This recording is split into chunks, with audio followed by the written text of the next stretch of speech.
Your Excellency, the Deputy President of the Republic of Kenya, Professor Kindiki, all protocols observed. I think I'm coming at the tail end. I'm feeling like a hungry man with a loaf of bread and you're told to eat it in 30 seconds.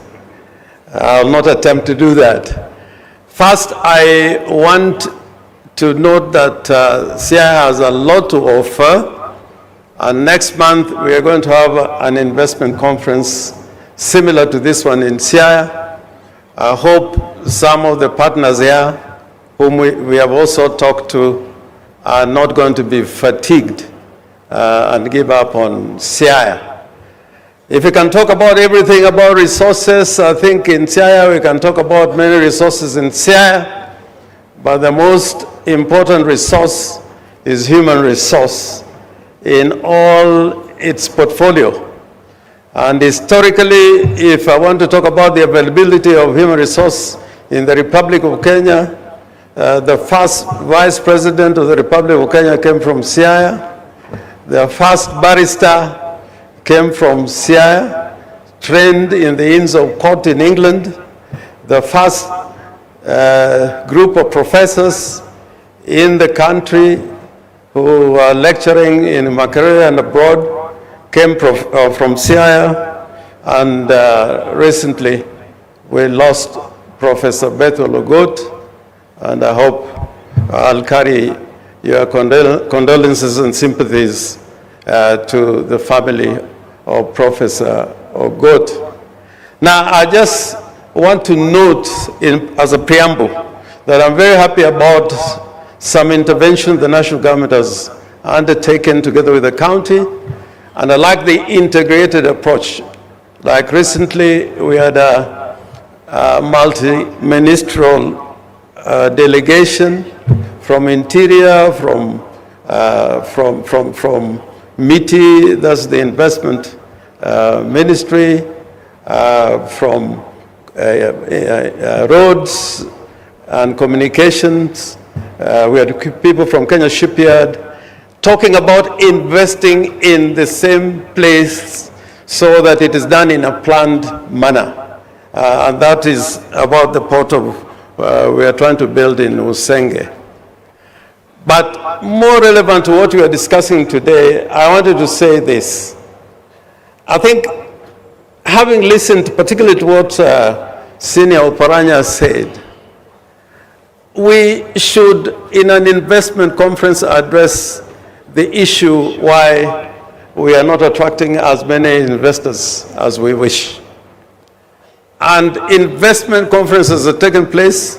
When I was first elected in Parliament, we had an investment conference for Nyanza, presided over by Jaramogi Oginga Odinga.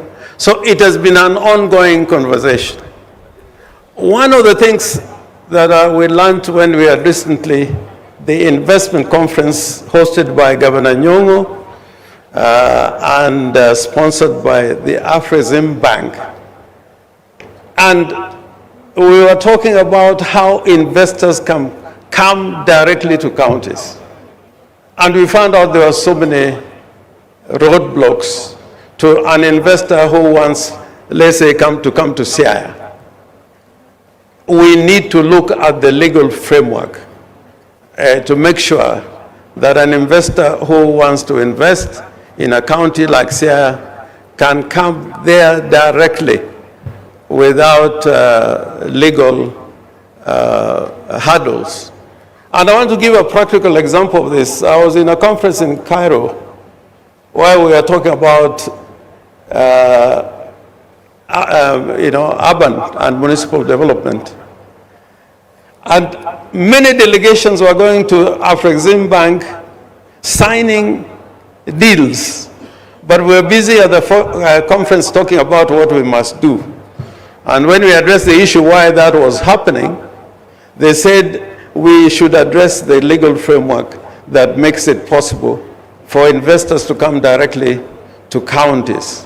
For example, if you wanted to go into a private-public partnership under the current framework, you cannot succeed in 5 years.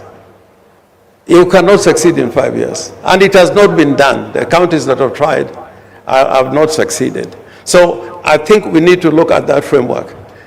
The other thing, whereas the Constitution gives a framework of sharing revenue, if you look at the revenue that is allocated to national government, and I'm glad to talk about this because I think there is acceptance of that fact, that if you look for roads, for example, you find that one county in a particular area is given more money for tarmac roads, more than, let's say, the entire of Nyanza. With that type of situation, it will be very hard for this region to move ahead. The national government should do a checkup and find out, are counties getting or regions getting equitable amounts of monies spent by national government in infrastructure and the rest. And lastly, I want to say this. If people feel good about what is happening, they don't need to be persuaded. They don't need to be persuaded.